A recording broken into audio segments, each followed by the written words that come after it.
Hey everyone, today I'll be showing you how to connect your Shopify store to Aliexpress.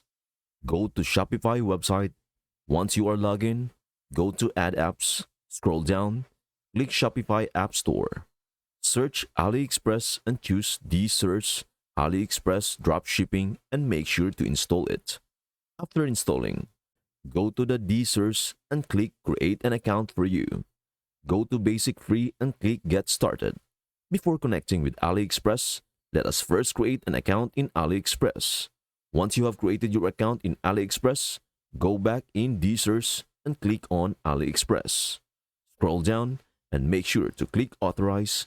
It will lead you to search. Go to Find Suppliers, and you can find products under Aliexpress. And you can link products under Aliexpress. That means you have successfully linked your Shopify with Aliexpress. And that's it.